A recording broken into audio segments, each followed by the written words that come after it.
Bone Spurs is ordering that the airspace in Venezuela be closed, as he is threatening an attack on the area. Putting aside the fact that he is not in control of Venezuela's airspace, and any full attacks that would result in a declaration of war should be voted on and passed by Congress, this situation with Venezuela is running in international war crimes territory. The Bone Spurs administration has been claiming that they are fighting narco-terrorist organizations in Venezuela.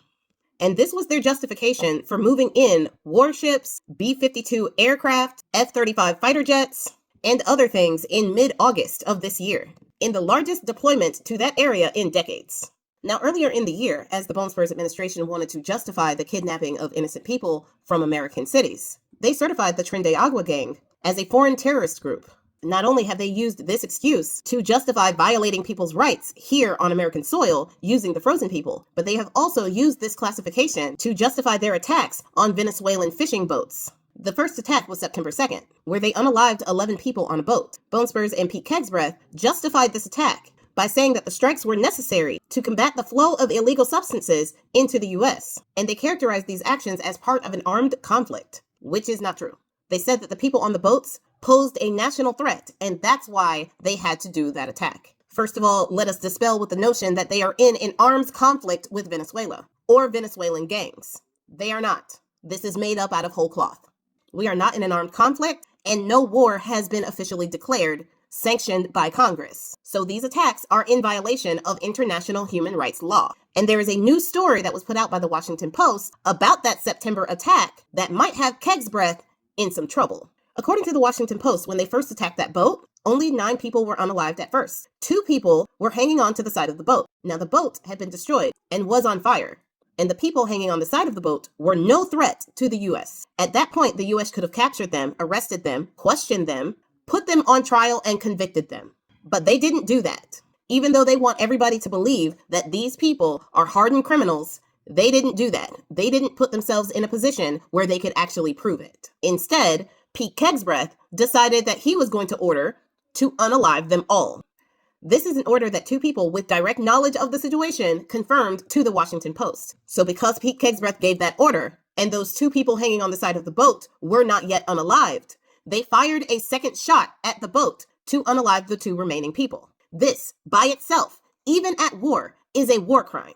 That was an order to show no quarter. The order to show no quarter is the refusal to spare the life of people who are either no longer a threat to your country or they express an intention to surrender. And the denial of quarter is a breach of international humanitarian law.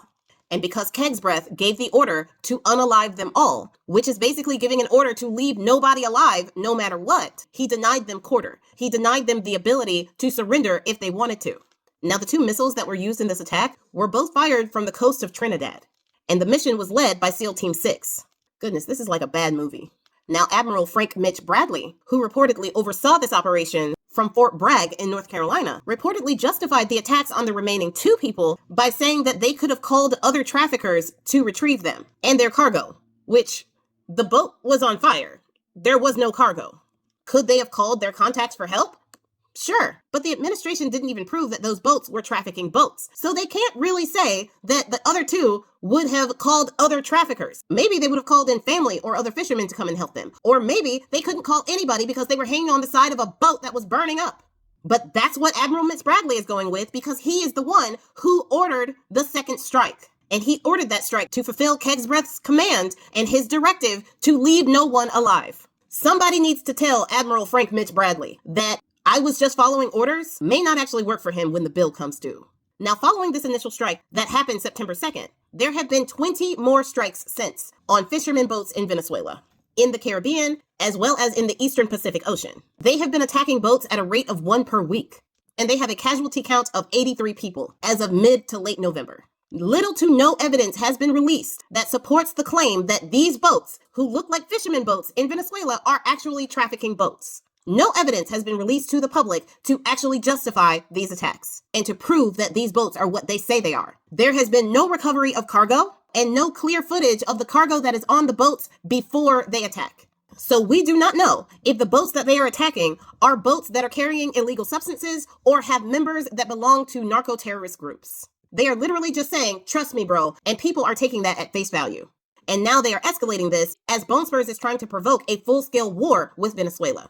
But I think it needs to be said that KegsBreath does not have presidential immunity. Neither does Admiral Frank Mitch Bradley. He does not have immunity. Neither does anybody down the line who has anything to do with these attacks on these boats, especially the first attack, which unalived 9 people, and they double tapped so that they could unalive the remaining 2.